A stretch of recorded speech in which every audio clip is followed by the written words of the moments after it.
You know, as we begin to think about goals and dreams, given my circumstances, born in an abandoned building on a floor, being adopted, being labeled educable mentally retarded, failing twice in school, no college training, never worked for a major corporation, to believe that I had something of value. Have you ever thought about something you wanted to do and you talk yourself out of it? It's very important to realize that I found that most people fail in life not because they aim too high and miss. Most people fail in life because they did just like I did for so many years. They aimed too low and hit. They didn't believe in themselves.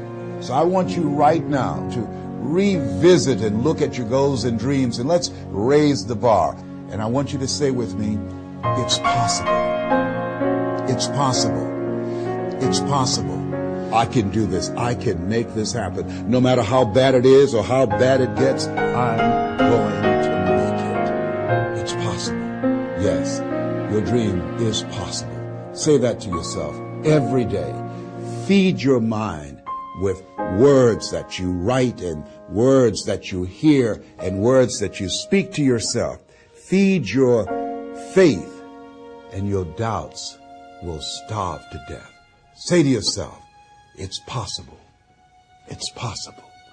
It's possible. Even when you have no evidence to point to, say to yourself, it's possible. There's nothing as powerful as a made-up mind. It's a struggle sometimes to do that, especially when you have people around you telling you that it's not possible, that you can't do it. And they're constantly pointing out your failures of the past, constantly reminding you of all of the things that you don't have going for you. I'm reminded of the story of the two little boys that were playing on some ice during the winter. And as they got further out on this ice, one fell through the thin ice.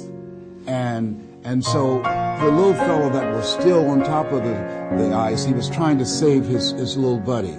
And he couldn't reach him. He was trying to pull him. He could see him through the thin ice as he got further away from him, struggling.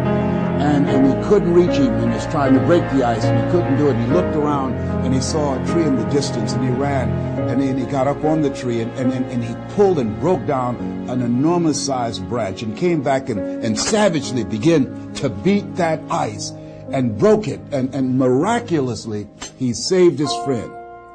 And when the paramedics came, and they were able to revive this little boy, they were scratching their heads. They're trying to figure this out. Said, how could this little pruny fellow go up in a tree and break off a branch this size and then come back and beat and break the ice and save his friend? They thought it was just miraculous. It was baffling.